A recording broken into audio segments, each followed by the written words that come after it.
Hi everybody, my name is Thom Zahler. I'm one of the writers and artists on the My Little Pony comic. This is a spotlight on me, which is very uncomfortable for me, but so mostly I'm going to take your questions, anything like that. I'll tell you a little bit about how I got started on My Little Pony, and we can go from there. Does that sound okay? Yeah. Okay. So all my life I wanted to be a cartoonist. I have no memory of not wanting to do that. If you saw me in my other panel, the art panel I did with Assassin Monkey and Light, you would have seen me blather on about that. My father taught me to read at a really early age and then used comics as a reward system. So they had a really well-behaved kid and I had a lot of comics, but art was always around, comics were always around, and I never wanted to do anything else. So I did everything I could to make sure that I got into comics, took every art class I could. I worked on the school newspaper, the yearbook, anything that would force me to draw on a deadline so that I could learn that. And I went to a school in New Jersey called the Kubert School. It's founded by Joe Kubert. It's one of the few schools in the country that teach cartooning. And it specializes in it, so I didn't take any math or science or anything. I just learned how to draw, much to the consternation of my mother. And then I graduated. I did a year of doing caricatures at an amusement park in Ohio near where I live. Did that. Then I did graphic design, but it was always freelancing. And then in 2001, I went completely off on my own. And I haven't looked back since. Although the pandemic, maybe I look back a little bit. It was a little scary. Also, before I forget, I know the panel is listed for 2 hours. This is going to be about an hour. Only so I can get back to my table and draw for people and stuff like that. So, as anyone who's been around me will tell you, 2 hours with me is a lot. So, and then I did a comic, still do it actually, called Love and Capes, which is a superhero romantic comedy. It's about a superhero who says, I love my girlfriend, I'm going to tell her that. If I tell her that, I have to tell her everything. So, is there ever a good time to tell your girlfriend you have X-ray vision?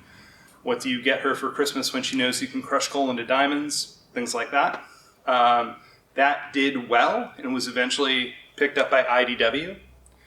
IDW got the My Little Pony license, and I thought it would be cool to draw a cover.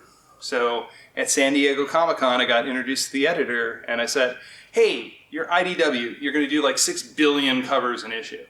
Can I get one of them? Like, you know I can draw funny, and you know that my stuff comes in on time. And Bobby Curnow said, do you want to pitch the book? And I said, well, I'm not an idiot, yes. So I went home, I mainlined the show. I was really impressed by it. Like, I don't know why My Little Pony is a success, but I can tell why it's not a failure. Like, it's so well structured. All the characters have conflict with each other, so you can write drama real easy with them. One of the problems we had in the beginning were a lot of our ideas got kicked back because they were too much like episodes, which was frustrating, but also let us know that we were on the right path. So eventually, I got picked to do the first Twilight Sparkle micro-series, the first issue of that. I didn't realize I would be first. I was the first person who wasn't Andy or Katie to work on Pony. And that happened really fast. And then we had to rewrite the script at the last minute because it got kicked back like a week before we were going to start. And it had to be done in 2 weeks anyway. So that was crazy. So if the book looks rushed, that's why. And then from that, I just started pitching, and I started writing more, drawing less. I did covers for the issues that I did. I've done covers that haven't appeared. I did a Rainbow Dash cover that didn't appear. But it's been amazing to be part of. Like, working on My Little Pony has changed my life in ways that I can't describe or have people believe. Like, the places I've gotten to go, the things I've gotten to do, how it shored up my career. Like, it's just been fantastic. So that's the big stuff. And I also write and draw for Webtoon, or I did a comic called Warning Label about a girl who's cursed by her ex-boyfriend that every guy who asks her out gets the warning label of what they need to watch out for. Not at all based on anything. Cupid's Arrows about two-person hitman teams of Cupids that get couples together. I did a story called Long Distance about a couple in a long-distance relationship because I really nailed it when I named that. And then a book called Time and Vine, which is about a magical time-traveling winery That when you drink a bottle from 1912, you go back to 1912. Super fun to do the research on. You can't write off your wine bill, but you can write off your wine trips. At least with the American IRS. And then along the way, I've done a bunch of other stuff. I've written for the Spider-Man cartoon. I wrote for Knights of the Zodiac for Netflix. I pitched Strawberry Shortcake, which showed me how good My Little Pony was. Because in that, all they do is they sell to each other. They're friends, and they sell to each other. And then they help each other sell. And I don't know how that economy works. Like, they're just passing the same money around. And there's no conflict. It's just so boring. It didn't wind up getting on that. I drew a couple covers. I didn't write for it. I got to write some Star Trek. I've done a couple comics for them. So I'm not done yet, but it's been a great ride so far. All right. Any questions? Because I know somebody here, at least one person has one that I said. Yes. Tell me. I was wondering about the story process, like who gets to decide, who gets to write on new canonical things, world building stuff, and who gets to do the fun short stories in between. Like, how does that work? So there was a move around issue 40 of the comic that supposedly everything we did after that was canonical. Like everything was getting approved at that level. Still, there's only so much you can do. Like you have to put the toys back where you found them. So I couldn't give Twilight Sparkle a secret sister she didn't know about. You couldn't change the My Little Pony stuff, but you could flesh out and build out things about the My Little Pony universe. So, like, someone pointed it out to me, and then it got stuck in my head that it's really mean that the ponies don't let Zecora live in Ponyville, and it seems a little shady. So, there's a scene in one of my comics where Fluttershy is coming to visit Zecora, and Zecora, like, the roof blows off her hut. And basically she says, I work with a lot of dangerous things, that's why I live out here. So I was trying to build out why a couple things happened the way they did. And then I also got to write a lot. We did, the last arc of the G4 book was season 10. And we got to fill in the gaps between the last episode and the second last episode. And cover a lot of background. And so the way those books are pitched, the way all the My Little Pony books were pitched, where you pitched individual stories. You didn't get to be on the book for a year, which means that you can't really do subplots, because you can't, like, I can write something, but it doesn't mean that Jeremy Whitley is going to write it. And we were trying to build up the Pinkie Pie cheese sandwich relationship. And first, when they gave us a list of possible topics, I said, I want that. If you give it to anyone else, I'm coming and tracking you down, because I'm known for writing romantic comedies, I'm writing that. But what I did is I split their relationship up into chunks, and I said, I'm going to pitch this as individual stories, and then you can slot them wherever you want, but when you read it as an arc, their relationship will start growing as the book goes. So it doesn't matter what you put in between it, it's just going to keep moving, and it'll feel like a natural progression by the time you get to the end. So I pitched 4 stories. There was the Moss that squelched sound. There was one where Pinkie Pie's sister goes to college. Those are 3 stories because the first one is 2 parts. And there's the 4th one, which got canceled by the pandemic. So that one has never actually happened.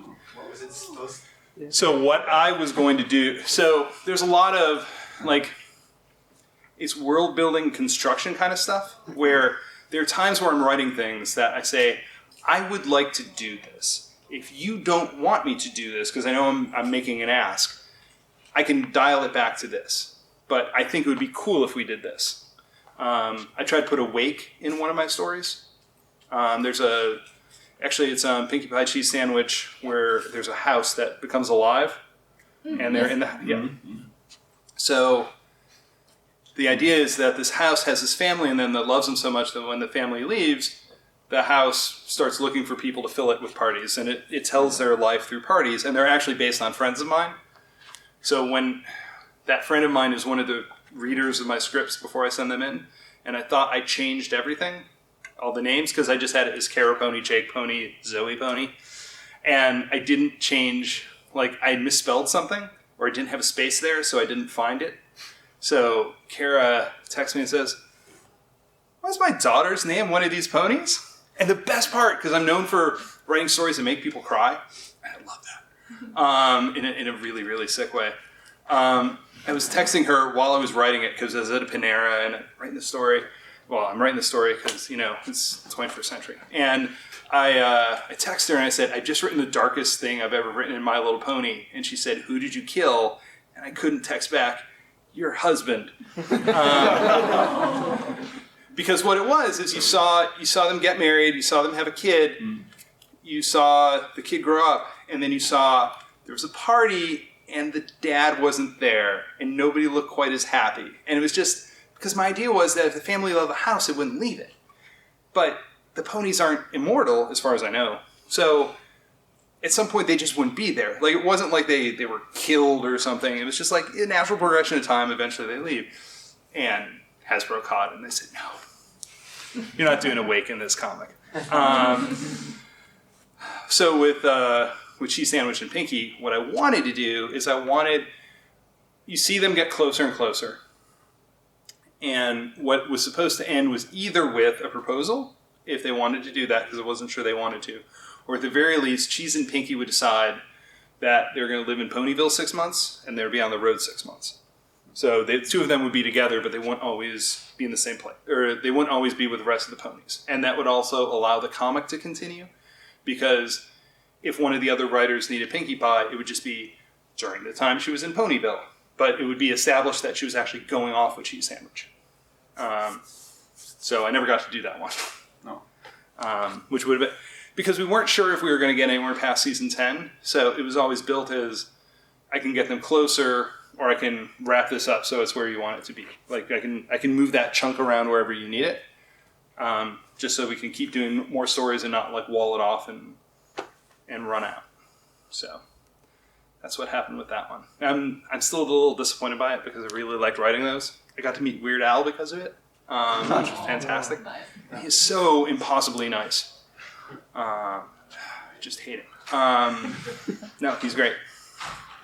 Any other questions? Does someone have one? Yes? If you're writing on your comics, you need to know a lot about the lore, I think. So, do you also watch the episodes? I watch the episodes. I'm not current on G5, to be sure. And I'm not complete on the episodes. I don't think I've seen them all. I've seen a lot of them. And the MLP wiki helped a lot. Because I wouldn't necessarily know what I was doing, but I would know if I was doing it wrong. Like, I would know if I needed to write a character, if they had a sibling that I needed to reference, or like basically what their history was up to that point, so I wasn't, so that it wasn't conflicting with it. There was one of the, like, early in my script, the first story I did was originally supposed to be Twilight Sparkle in the library, finding out an author she liked stopped writing and then going after her, which is why it bumped up against the Daring Do story. And there's stuff I didn't understand when I was on it. Like, if you look at my art, I didn't understand that the ponies were full grown. Like, I thought that they were younger versions of ponies, because you'd see Celestia and Twilight Sparkle, and I'm like, oh, they're younger characters. So when I drew other ponies, I drew them taller, and that was wrong, because they're not. Like, ponies are full grown, and I didn't realize that. So there was a lot of stuff I had to reference. The one that I don't always tell people about is when I wrote the Trixie Rainbow Dash story. I had never actually seen a Trixie story. But when I read her description, I realized that she was like Harry Mudd from the old Star Trek series. And I know how to write a Harry Mudd story. So that's what I did. And in reading the script after I did it, I realized it's really a Harry Mudd story, because it's essentially the episode I Mudd. And I didn't, there's even a scene where in the Star Trek episode, Mudd is explaining how he got captured by these androids. And he's like, so then I borrowed Mudd is like, so then I borrowed a starship, and Kirk is translating, goes, he stole a starship. And it goes on like that. And there's a scene like almost beat for beat with Trixie and Rainbow Dash, because I needed a cocky, arrogant character to fill my Captain Kirk void. So that's who I went with. So Trixie is captured and not allowed to leave by these diamond dogs, so but they make her queen, so they have Rainbow Dash do a command performance and then get her out of there. So, because Trixie, I know they did a lot with her near the end, in the middle of the series, she always seemed like she wasn't actually bad or anything. She just took the quickest way possible, and it caused problems for everybody else. So she wasn't like trying to hurt anyone, but she was always trying to get ahead without doing the work, and that's what caused the problems. And that's Harry Mudd, to me at least. So, what else? What was the question? Oh, the question was, does anyone have any questions? Yeah. A small follow-up from earlier. So, who does get to decide if? Oh, so that Twilight gets a secret sister, like you said. right. That all comes from the comics. I'm sorry. That all comes from the TV show. And the TV show is happening like 2 years. Was happening, probably still is, 2 years ahead of where the comics are. So we were always. We can do a comic in 3 to 6 months to get it out on the stands. So we could react to things that were happening in the show when it was broadcast and adapt what we were doing. There was one season we got to read the scripts ahead of time, and we did get to read the finale ahead of time because we all had a right to it because it was so far ahead and we knew we needed to go that direction. But all that comes from Hasbro. Hasbro decides if it's Bobby. So it would go like this. I would pitch stuff to Bobby. Bobby would decide which stuff he liked enough to bring to Hasbro. Hasbro would decide which stuff we eventually got to do. And they would say, change this, or we can't do this, or we like this, but don't do that. That kind of thing. Sometimes you get little notes back. I fought them once or twice. Like, ultimately, it's their stuff. Like, you can't, like, you own My Little Pony. I can sit here and be right all I want, but then I'm also unemployed. Like, if you need stuff to change, it'll change. But I try to do it in such a way that doesn't violate what I'm trying to do with the story. So I did an Evil Pony arc, and this is the only one that really still bothers me. I did an Evil Pony arc where this water turns all the main 6 evil. And then they find out that the water's doing it, and at one point they send Princess Luna to figure out what's going on, and she gets doused by the water. She turns back into Nightmare Moon. But the whole idea was that she didn't. Because she knew what she was doing, she pretended to be Nightmare Moon so that she could look evil to find out where she needed to go to solve all the problems. And the gist of it was, I've already seen my dark side. Like, I've already dealt with this problem. And Hasbro said, yeah, but it'd be really nice if she turned back into Nightmare Moon for real. I'm like, okay, but I don't think you're developing the character when you do that. I think this is stronger, but okay. And I hit a couple things in there, so you can make the case that my telling is still in there, but it's not overtly in there. And because I do read the comments, because I'm self-centered and shallow, I do read the comments, and a couple people commented, it would have been so much better if she didn't actually turn into Nightmare Moon. I'm like, I know! Yeah, so we can pitch big things. Like, one of the stories they wanted to do in season 10 is they wanted to kill a pet. They wanted to do the story about one of the characters dealing with the death of the pet. Like, they thought that would be a good story to tell. And I thought it would be a good story to tell. Because it would make people cry. So, I had pitched it, and I hadn't realized that canonically it wouldn't work without some moving around. I was going to kill Gummy. Yeah. Oh, yes! Because and this is what became the Marble Pie story that I did. It's Pinkie Pie having to throw a party that she can't throw. And in the comic the comic that was going to be is that it was supposed to be the celebration of Gummy, and she couldn't do it, so Cheese Sandwich had to come in and do the party. So when they knocked that back, because then Hasbro said, we don't really want to do that. I'm like, okay, Gummy lives. But I sent her sister to college. And it's the same plot where Pinkie Pie has to throw the going away party, but she's so emotionally hit by it that she can't do it. So Cheese Sandwich comes in to organize the party for her. And it also has, because I just can't accurately describe how much I like making people cry. Because you'll pitch, like my general rule about everything is do the least amount of work possible. So I will pitch enough so that you can figure out the story, but I don't have the story fully written out. It's like, if I'm going to write this story, I want you to say, no, we don't want to do that story at all before I write 20 pages of it. So there's a part where I needed Pinkie Pie to have the thing where she figures it out, where she makes the turn and goes from I'm not doing this party to I'm going to help with the party. And I was trying to figure out how to get there, and I was having different characters to talk with her, and I'm like, it's about somebody leaving, and the way I set it up is she'd go away from college for a couple of years, and she wouldn't be able to come back. Like, it was just such a long trip, and she'd be on an island studying rocks, where she just wouldn't be able to come back for a couple, like, you knew you weren't going to see her for a while. And I'm like, okay, there's a character going away, and I got to have another character talk to her and talk her through it. And I'm like, I tried it with Twilight Sparkle, and I tried it with Fluttershy, and then I tried it with Applejack. And Applejack gets to say, I understand what it's like when people go away and don't come back. And like, ow. Because we don't get to talk about that too much, but it was nice to be able to lean on that. Also, by the way, there's a Applejack story I did where my editor and Hasbro both really liked it. It's about trying to recreate the Applejack's parents' apple pie recipe. I literally wrote the story because I wanted to write Grandpere because he's voiced by William Shatner.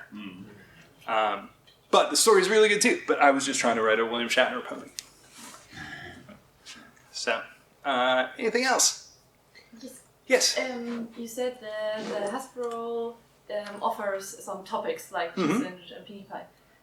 So do you always need to go to these topics, or can you be just, hey, I have this great idea, can we do that and that? You can do both. Nice. So the season where series season where I do the Pinkie Pie story where she takes over Discord's dimension, that was one of their topics. They wanted to deal with some of the Discord's universe and Fluttershy having that relationship. But there are other stories like the Apple Pie story. That one was cold. And like, I've got this idea for a story. So usually I would send in like between 6 and 12 so that they had something to choose from.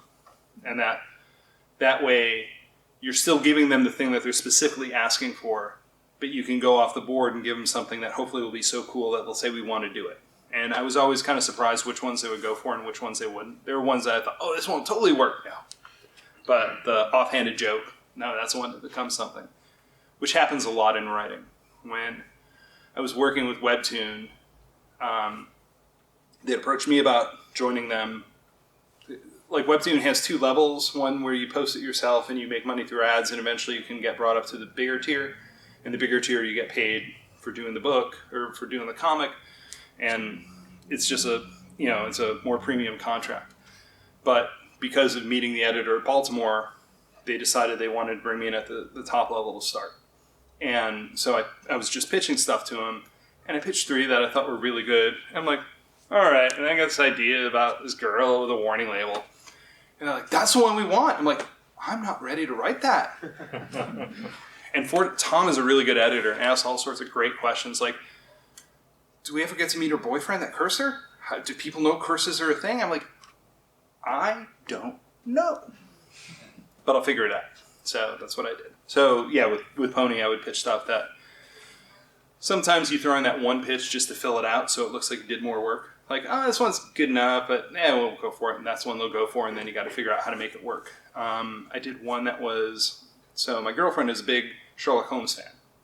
And we went to a Sherlock Holmes convention in New York.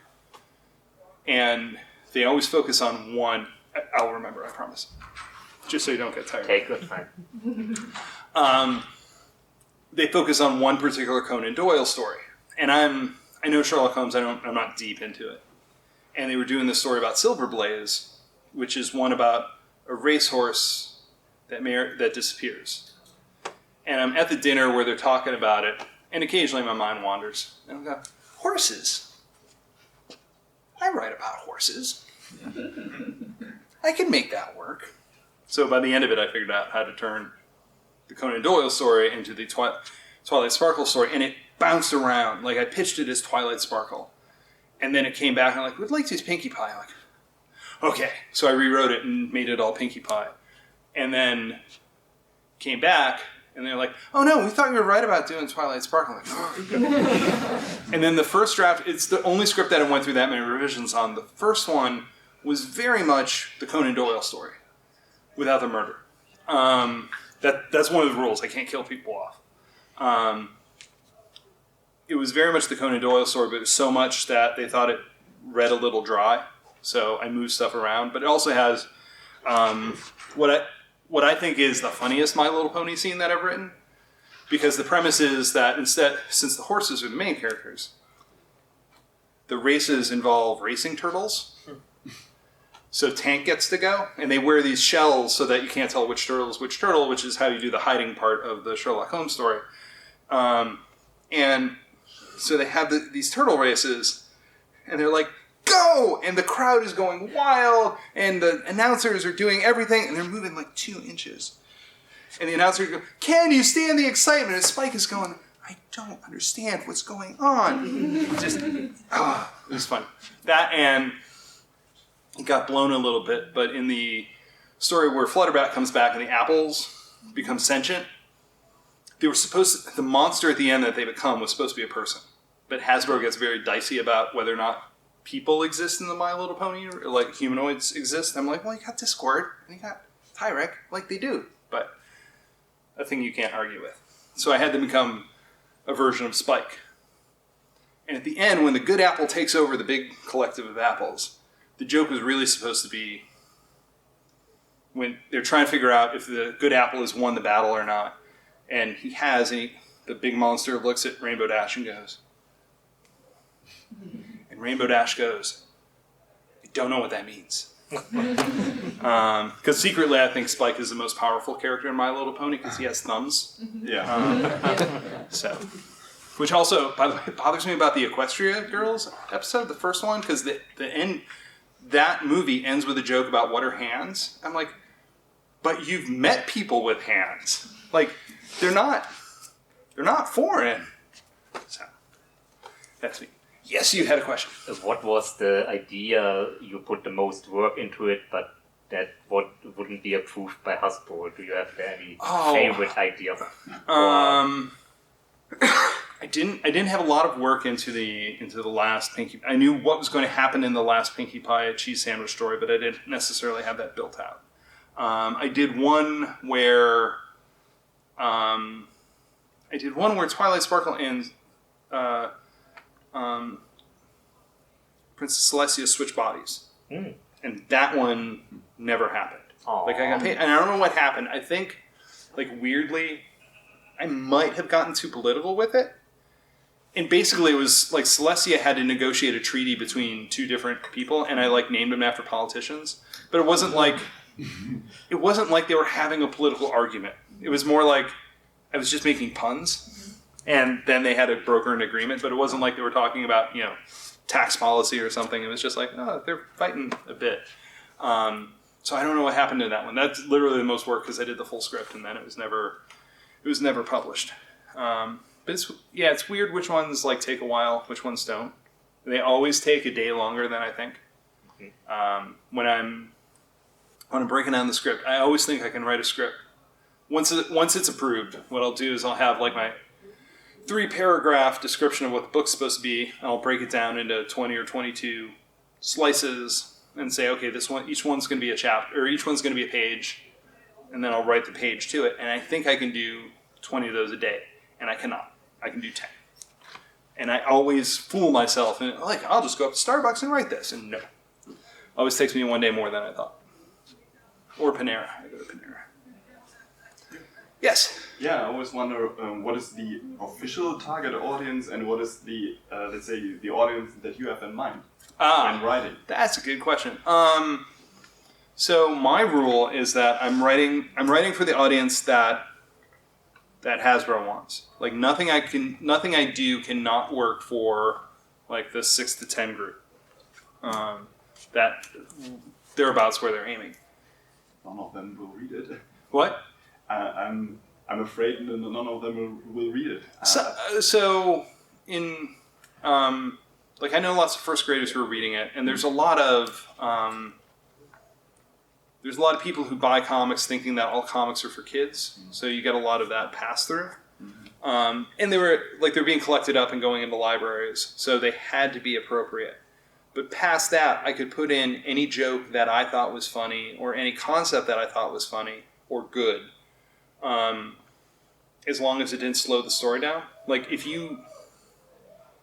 I made a Star Trek reference and you needed to know Star Trek to get it, that's not going to work. But I can do a reference that the beginning of the Evil Apple stories has the main six coming back from saving Abyssinia. And their dialogue, which was originally placeholder dialogue until the evil Andy Price made me keep it in, is actually the end of Star Trek VI. Oh, nice. Where, well, the good news is we saved the galaxy again. And the good news is this time they're not going to prosecute. So that line is actually in there with Abyssinia swapped out for Universe. But yeah, I try to be... One of the things that impressed me when I started watching My Little Pony is that the lessons weren't the small lessons I thought they would be. They weren't be nice to your friends. It was like sometimes you gotta kick your friends in the butt to get them going. Like it was a lot more nuanced than I thought it would be, which is... And like I said, I read the comments. The first Twilight Sparkle I did, the story eventually became... It was about like a J.D. Salinger type character who wrote... he wrote Catcher in the Rye. He wrote one great novel and then disappeared and lived as a recluse in New York City. And his son played Captain America in the Marvel movie that was never released, Matt Salinger. That's what it was based on. It's also kind of like this movie Finding Forrester. So Twilight Sparkle gets assigned to help this one pony deal with essentially the Equestrian Library of Congress because she gets hurt, and it's Twilight Sparkle trying to get her out of her shell because that's what Celestia sent her there to do. And at the end of it, there's a big reveal, and you find out that the librarian is actually the J.D. Salinger character, and Twilight Sparkle's like, yeah, I figured that out like 6 pages ago. But the story isn't that books are good, or like any of the easy stuff that you would think it would be, because the story is the J.D. Salinger pony, Jade Singer, saying, I did something awesome, and then I was scared to follow up, because I did it so well, I didn't know if I could do it again, and like, nobody knows what that's like. You can't know what that's like. And Twilight Sparkle says, I know exactly what that's like. I aced the first test so much, I became Celestia's pupil, and then I had a follow-up. Like, I live with that every day. And those are bigger concepts. Like, the wording and the delivery are such that, like, even if you're not old enough to understand that concept, you still understand that there's some commonality between them, and Twilight Sparkle gets her to change her mind based on it. But I would throw stuff in for the bronies. I never wrote for it. I would throw stuff in for them, but I would never write for them. The line that Hasbro kicked back was in the Evil Pony story when Nightmare Moon kind of becomes Nightmare Moon. She's shooting magical bolts because they're all based on different supervillains. Rainbow Dash is actually based on the Mad Bomb when the main six turn evil. Rainbow Dash is based on the Mad Bomber, that which bombs at midnight from the Tick, which is why she's going around blowing stuff up. By the way, I want to be clear when I get to this part. I wrote this story in 2014. Twilight Sparkle becomes Lex Luthor because she's super intelligent. Rarity becomes Dr. Doom. She can't get her makeup right, so she wears an iron mask. Fluttershy becomes like Poison Ivy, but with animals instead of plants. Obviously, Pinkie Pie becomes the Joker. Applejack was Donald Trump.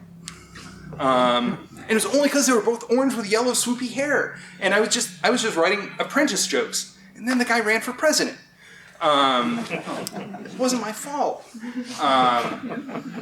So those were all the villains they were based on. So Nightmare Moon is throwing magical bolts at Pinkie Pie, and Pinkie Pie is dodging them. And Pinkie Pie at one point says, miss me, now you gotta kiss me. Oh, that would start a whole new fandom. And Hasbro said, that line's hilarious, please remove it. And there's a point when I got that note back and I'm like, oh crap, I should not have put that in the script. I will never work for Pony again. So, which is, I try to be very, like, it's easy to get jaded or push too far, and like, I'm very grateful to be working on it. I'm trying to respect the property that I'm part of and not. So, I love My Little Pony fans. I love everybody I meet at conventions. Asterisk. But I was at one show, and like I get it because I'm a Star Trek fan, and so I'm used to people who are way too interested in something and a little socially awkward. Like I get that combination. I had one person come up to me at a convention, and he just kept trying to tell me his My Little Pony stories. I'm like, I really can't listen to him because like I work on the My Little Pony stuff, so I shouldn't be hearing this stuff. All right, because I'm not sure they'll let me do it. So Twilight Sparkle kills Applejack. I'm like, no, they won't let you do that. Why? No. And like pitching this whole. I'm like, you can't do that. Why? So, and then a friend of mine saw me struggling and said, don't you have a panel? I said, you're right, I do. I have to leave. And then I hid for a while. So he was really focused. But, you know, I know what stuff you can. I know for the most stuff what stuff you can and can't do with it. And I don't try to push it too much. Yes? Are there some writers who can get away with more than others? There is. You said like, oh, you can't. The kids go start a whole little fandom joke. Yeah. Comics. Big Man does make out with Luna. Like they have a big smooch together. So apparently he could do the joke. Yeah. I think sometimes it's there are writers who are braver than I am. Also, I think at a certain point you've done enough that they trust you a little bit more. So it's building that relationship. I think Katie Cook can probably pitch a lot more stuff than I can. Katie Cook is also very busy, so if she doesn't get the one pony script done that year, it's going to be okay for her. And it's a little more like, oh, I have a house payment. I would like to write an issue this year. But yeah, I think it's just what relationship you have with Hasbro to do it. And that comes built after a while. Yes? My question is, you reference the comments often.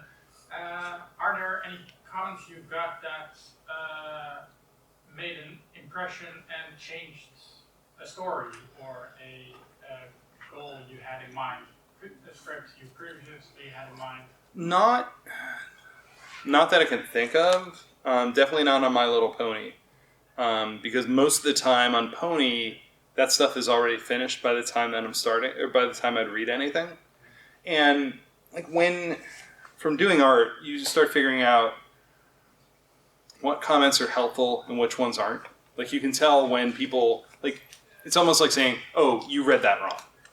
Like you missed the point, but it's okay, but you missed the point. Like I don't need to pay attention to that.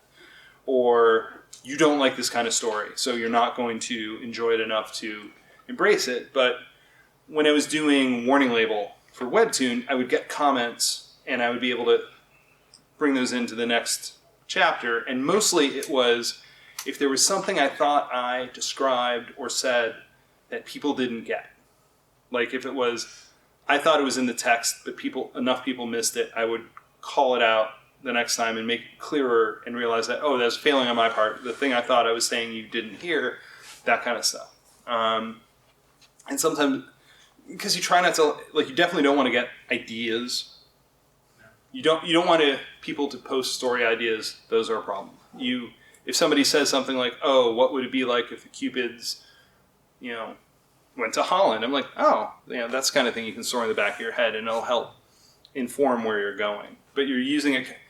The story is a story, and I don't want to change anything or do anything that makes the story not the story. Like, I think that for writing, you find the one true thing, and you build everything off of that. So with My Little Pony, I had to find some piece of commonality between me and each one of the ponies when I was pitching the micro-series. So I have enough of a love of books that, like, I could hang on that with Twilight Sparkle. Or, you wouldn't know it here because I'm used to this, but I'm enough of an introvert where I can line up with Fluttershy, that kind of thing. And it's finding that one true thing and hanging everything else off of it. So anything that deviates from that is a problem. You need to keep your theme straight. The message you're trying, not like message that you're trying to send, but like the point of your story. You don't want to deviate from that and make it not your story. Yes. Do you read any fan comics, and do you have a favorite? I don't. Mostly because of the idea bleed thing. I don't want to accidentally read something that inspires me or what will happen a lot is you'll see something, you'll forget that you saw it, and then later that idea will pop up and you won't remember that you saw it somewhere else. It's just safer for me not to read them. So, no, I don't. Also, I'm really busy. Yes? Do you think that you have more freedom in deciding what story you write than in the show? Because when I look back at the comics, especially like the Radiant Hope arc where Sombra gets evil, it feels like, okay, this won't happen at the show at all because the creatures are so like evil and scary that it won't happen. So I think the comics are more free. Yeah, so the comics have effectively a bigger production budget. They can tell different kinds of stories, and they're not limited by how few of them there are. Like, there are only 22 episodes of the show, a year or so. So there's only so many, like, weird one-off stories you can do. Like, you want to do My Little Pony stories that feel like My Little Pony. With the comics, it's easier because we do more and because there's less investment in them. Where one, we can do, hey, I want to do this. Like Friends Forever came about because I wanted to do more My Little Pony. And Tony Fleece said, what if it was pony team-ups? Like you put just two characters together, any two characters, and then that's your plot. And that opened up a lot of stuff. But if there was a season of nothing but you never saw the main six together, it wouldn't feel like the show. So that's one of the limitations. In comics, while they share a lot with TV, they're not the same. And I think you should write your medium. It's a thing, when they first started doing the Buffy the Vampire Slayer comics, every script read like somebody's rejected pitch. Because there were always these long scenes in the library of the characters being clever. And it's one thing when you have actors delivering the lines and being clever. It's another thing when you're reading word balloons and they're just chunks of dialogue and it's just lying flat on the page. You have to do a lot to make sure that your dialogue and your jokes sparkle on the page. Like, you can't write the same kind of jokes. I love Aaron Sorkin stuff, The American President, A Few Good Men, Sports Night, West Wing. I love his stuff, but his stuff is so copy-heavy, it wouldn't work in comics. And also, we don't have... So, when I was pitching animation stuff, the first thing... My first spec script was for the Batman Brave and the Bold cartoon. It was like the more comedic Batman with Batman team-ups. And the first scene I set was in New Orleans at Mardi Gras. So there were big crowds and the Joker was blowing up the parade. And a friend of mine, Dwayne McDuffie, was story editor on a bunch of stuff. He read my script. And he's like, okay, your first scene blew my production budget for the year. You can't do that. Like, that's all new animation. We can't reuse that. Like, you can't do that. So, in comics, we can do that. We can do that kind of stuff. Like, I don't know that Nightmare Rarity would have worked quite as well in the TV show. Like, you can create with the TV show. There are times where they definitely want to reuse assets, like reuse backgrounds or not have the characters deviate too much. Sometimes they need to do a cheaper show to make up expensive stuff. With the comics, you don't have to do that. But I will say, if any of you want to become comics writers and you say, oh, comics are great, we can write anything, I can write the moon exploding, or 1,000 people invading a city. I'm like, somebody's got to draw those 1,000 people. That's not effortless, as somebody who's had to do that. So you want to pace it out. When I write scripts, I mentioned this in my other panel, like I will apologize at certain points to the artist in the script, saying, I know I've just asked you to draw something super complicated. I promise the next couple pages are easier. Like you want to choose your moment where you're asking them to do a lot. I mean, the story, again, the story is the story. You want to choose those moments where you're asking for something above and beyond so that you're not burning them out for the whole thing. So, what else? Yes? You mentioned earlier the Trixie and Rainbow Dash story, and that was also kind of an idea, a bleed from Star Trek. Yeah. And, I just was wondering how. I mean, obviously you can't avoid all kinds of inspirations. So how do you manage what kind of inspiration you can draw from and what you can't? Yeah, you can always do homages. There are it even happened on the old Star Trek where Trouble with Tribbles is a lot like a science fiction short story, I think called Day of the Triffids, but I could be wrong. But I know they had to reach out to the author and say, he may have read the story, he may not have, but it's kind of similar and we wanted to let you know. So as long as it's not too literal, like there are lots of... I can do Star Trek all day long. There's a Star Trek episode that's very much like Brigadoon. You can always be inspired by, but you don't want to steal literally from it. And especially when it comes to like fan art or fan stories, like the people who did Brigadoon got paid to do Brigadoon. And if I borrow some inspiration from that and hang a story off it, that's one thing. If you're doing a fan comic and not getting paid, that feels a lot more like ripping a story off to me. I mean, you could take some concepts from it, but it's just safer for me not to have a fan comic say, oh, I did this and you read it and then you put it in your book. Like that, and especially with Pony to Pony, like that feels like a direct steal rather than, oh, I watched The American President and I started thinking about what would that be like in the My Little Pony universe. That you want to add something to it. You don't want it to be exactly the same thing. Mm-hmm. Yes? If you would have a pony as an apartment member, as a room partner or whatever, which would you choose? Oh. It's like, who's your favorite pony? Choose wisely. Yeah, I know, right? Let's see. I would choose the psychiatric meds first.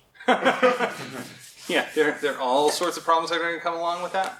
But obviously, I love Pinkie Pie, but not that.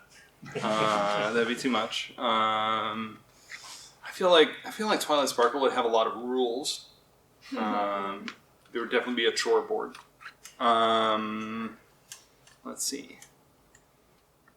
Applejack would. I think Rarity and I would be the most alike, but I think it would all. I think there's only so many times I could be asked if something looked good before I would go insane. I might go just from a practical point of view, Fluttershy, because that's low maintenance. Like she's not going to be in my face about getting stuff done. And if I did something that made her super angry, I would definitely be the one who crossed the line. Like that's a barometer. So, yes. Of all the main six, which one is the hardest to write about? It changes. I had a hard time with Rarity for a long time because I was writing adventure stories. Like I understand why Twilight Sparkle feels like she needs to go on an adventure. And I know Pinkie Pie will do it because it's fun, and Rainbow Dash will do it because it's an adventure. And if you're threatening animals, Fluttershy will come along, Applejack will be with her friends, and Rarity makes dresses. And that was like hard to figure out. Like, one, it was hard to figure out why she was there. Two, it was hard to figure out what she was contributing. Because if I'm doing a story with the main six, I want them all to do something only that character can do. I don't want it to be like so generic pony that I could replace it with another pony and it wouldn't make a difference. But it started to change about the time that I wrote where Pinkie Pie accidentally takes over Discord's dimension, which, by the way, is based on Apocalypse Now.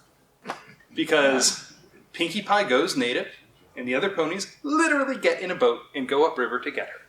That was my pitch. But in the story, there's a big fight between Discord as he's trying to take control back, Discord and Pinkie Pie, and they're like having a information or a creativity off, and they're going back and forth, and that it's really hard to write absurdist, like that. So they're having this whole thing, and they're going on, and finally Discord wins, and Rarity's the one who gets to come up to him and says, "She almost beat you. Like, I can tell you were running out of ideas because using her as a creative force was really interesting." And once I found out that, it gave me a lot more hooks to do. And also, as the series went on, it was easier to do issues that only involved a couple characters rather than all the characters. So I could pitch Rarity goes to Manhattan to see what the latest fashions are and finds out the 80s have come back. which I did. Andy Price did a phenomenal cover. It's the one where everybody's in different like 80s outfits. Where that struggle with creativity was interesting to me, and I could tell the story about that. But she was really hard for me to write in the beginning. Pinkie Pie was Twilight Sparkle was easy because she's so straight and narrow. You just write the right thing, and you're probably doing it okay. Pinkie Pie is a lot of fun. Let's see. Fluttershy was probably the next one. I think the next one I pitched was Fluttershy Zecora. Mostly because I love the Discord relationship. And it's one of the things we get to do in the comics is the comics never really did, or I'm sorry, the TV show never really did until later, an episode where you saw Discord and Fluttershy hanging out like they said they would. So I got to do that smaller story in Friends Forever. So she was a lot of fun. Applejack, I like her, but I don't know. The reason the evil apple story came about is because I kept wanting to pitch an Applejack story because she's the only one I didn't pitch. I didn't pitch anything featuring her because I couldn't figure it out. I couldn't break it. And then I came up with the Evil Apples, which is kind of like the Return of the Killer Tomatoes kind of thing. Came up with that, and I'm like, oh, the apples. Well, that's Applejack's farm. That goes together. And but I still didn't know what to do with it. And then I was at the Denver Comic-Con, and someone came up and said, can you draw Fluttershy as a vampire? I'm like, yeah, sure, whatever. And then someone else asked me to draw it, and I'm like, this is a thing. Why is this a thing? And it turned out that the episode had aired while I was on the road, so I hadn't seen it. I'm like, oh, this seems really cool. And it's the first time I got a note back from Hasbro that said, we're really glad you're doing this. Like, we want to see more Flutterbat. Like, they always seem to like the stuff that I did, but it was the first time I got a note back specifically about what I was trying to do. So, what else? Yes? Will you be doing any Generation 5? Not at this time, but I'm in front of the editors. I would love to do more. I would love to do more My Little Pony stuff. So right now, I haven't seen much of Generation 5. Like, I don't want to put this. Like, my job is to tell stories, so it doesn't so much matter to me. It's not that I need to be inspired to write it. Like, I know that I will figure out how to write a Generation 5 story, and I know that people at Hasbro are doing a solid enough job where you're going to have something to do. So I would love to do more.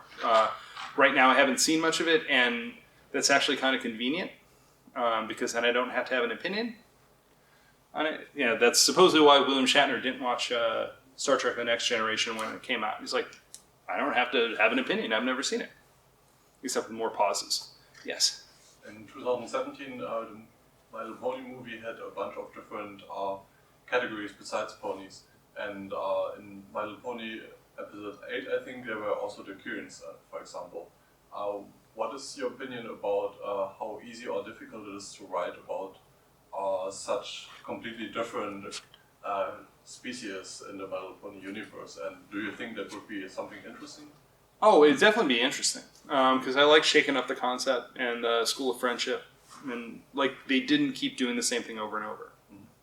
They knew when they had to freshen things, just freshen things up a little bit. But with any of the characters, it's always, like I said, the one true thing, like finding out what's interesting about. I did pitch a story about the School of Friendship that got approved and then got killed in the pandemic. Because it was, you're going to kill me because I'm going to go blank on the names. Who ran the school? Starlight. Yeah. I wrote a story about her worrying about turning bad. And she was worried about being in the school, and like she was afraid she'd fall back into old habits. And basically, what happens is that Trixie says, "I'm your conscience on this one. Like we're gonna have drinks once a week, and I'm gonna make sure that you're like you do the stuff that you got to worry about, and I will make sure that you're not going too far." Because that was a character that they introduced later, and just figuring out how those things work, that's always interesting. Yeah, but whatever stuff they wanted to add to it, it was always good enough, and you would just find the thing that was important to you about that story to tell that story more. So, let's see. I said I'd wrap it up in about an hour, so I got time for like 2 more questions. No pressure. They have to be awesome. Yes. What's your favorite Star Trek generation? Oh, come on. So, welcome to the next hour of my TED Talk. I'm sorry for asking this It's okay. question. So, classic Star Trek, I don't think you can compare it to anything because the shows are of a time. Yeah. And the episodes were longer, and you could be a little slower and a little more deliberative, and the effects weren't. So, Star Trek Classic is its own thing. Out of the Next Gen, Deep Space Nine, Voyager, Enterprise arc, Deep Space Nine. I love Cisco. I love all those characters. I love everything about it. Out of the new stuff, Discovery, Picard's second season of Evil that made me dumber, and Strange New Worlds. Strange New Worlds is the Star Trekiest Star Trek that's ever Star Trekked. So I go to Dragon Con every year in Atlanta, and Dragon Con has crazy amounts of costumes. Like, it's the only convention that I've ever felt bad that I'm not in a costume. So I changed it this year. And I put a lot of product in my hair. And I thought about shaving my beard, and I went as Pike. I wore the uniform, and then I had an apron with a spatula. And then I also, because I'm such a Star Trek nerd, they had I found a place I could get the green uniform that he wore in the 5th episode, like Kirk's old shirt. I got that. So, Strange New Worlds is everything I want Star Trek to be right now. Okay. I'm okay with it being broader than that. I'm looking forward to the 3rd season of Picard. 2nd season was so bad. But the first season felt worth coming back for. The 2nd season felt like Star Trek Blender. Like, here's a bunch of Star Trek stuff. I'm like, okay, but it doesn't... The thing that kills me. Picard... Spoilers? Can I talk about season 2? Yeah. Picard goes back in time. Okay. And he doesn't recognize Guinan because Guinan and him have never met because Picard wasn't the same Picard. So one, that's a problem because it means that she doesn't really change history. Like, she doesn't contribute anything if her being different isn't. But that was their rationale for why Guinan didn't recognize Picard. But I think in the same episode, you see the punk on the bus from Star Trek 4, the one with the boombox that Spock knocks out. Which means that for there being this deadline of like March 3rd, where history will never be the same, the whale probe still came to the 23rd century. Kirk and Spock still went back in time. Spock knocked the guy out, and then they had adventures, but apparently in an evil way, and kept going. And that, I love seeing Kirk Thatcher back in Star Trek. I really do. But all right, one more. Yeah. What are some of the stories or aspects of stories you would like to revisit? You make your comic, you make your story, and it has been received, and years later you think, oh, I should have done this. Or I should have done that. I try not to... It's interesting. I was talking to Ingrid about this, too, because I think it's this way about life, too. Like, there's lots of things I think I would like to change. Like, I'm too much of a science fiction fan to think that, oh, if I change this one thing, suddenly dinosaurs rule the earth again. So, Dad always said, don't go back in time and step on a butterfly. Simpsons reference. But, so I'm nervous about trying to pull any one piece out, because you're making the best decision you have with the facts you have at the time. So, I'm proud of everything I've done. Like, the big one that happened was in Love and Capes. There's a character that's kind of Wonder Woman, and I gave her like a ridiculous Princess Leia slave girl outfit type of costume. Like, she was supposed to be that character who's gorgeous and wearing the ridiculous outfit. Like, that was part of the joke. That joke was funny in 2006. It was not funny in 2016. So when I came back, I changed her outfit. Like, I wouldn't go back, because some of it is when the story is taking place. Like, I wouldn't go back and change what I'd done before, but I wanted to address it and adapt for what had happened now. And then the thing that comes back to me about characters is, like, I like thinking about what they would have done, what adventures they would have had, like, how would they deal. I came back to Love and Capes because Greg Weisman, who did Gargoyles and Young Justice, is a fan, which is weird to me. And a friend. And he said, hey, are you ever going to come back to Love and Capes? I'm like, I don't have an idea. Like, I ended where I wanted to. I got off the stage. I don't want to overstay my welcome. I don't know what to do. And he's like, I got an idea. I'm like, okay, Guy Gritty, Young Justice, what's your idea? And then he told me, and it's like, oh crap, that solves all my problems. So then I wrote it. And then when the pandemic hit, about 3 months in or so, conventions had all dried up and they were part of my income. So that was the problem. And I started putting Love and Cape stuff on Patreon, and I had them dealing with the pandemic like 6 months in the past so that it was all accurate. Because any part of me trying to guess what was going to happen was going to be wrong. So I said it in the past. And part of it was therapy for me to deal with it. But it was also bringing those characters back and going, how would they deal with this situation? What would be interesting about that? What would be funny about it? Because I wanted to keep it light where I could. You know, just stuff like, because this happened with my parents, where the main character is kind of like Superman. His parents are still going out. It's like, why are you doing that? I'm the one who's invulnerable. Not you. Like, no, I'll get your food. Like, all those kind of frustrations with people and things. That I thought was really interesting to deal with. So when something modern happens and I think about how the things that I did before would deal with it, that's the other thing that brings me back. Does that answer that? Yeah. Awesome. All right. Thank you all for coming. I will be at my table doing signatures. I can still take a couple more commissions, but I just didn't want to be away from it for too terribly long. But I'll be glad to take any other questions there too. So thank you. Oh, but thank you so much. This has been a phenomenal chance to come out. I haven't been to Europe in 20 years. I haven't been anywhere other than Ireland before. I still have relatives in Ireland, so this has actually kind of been a trip of a lifetime. I got to go to London and Paris and Bruges and here. So this has been phenomenal. Thank you so much for making this happen. Thank you.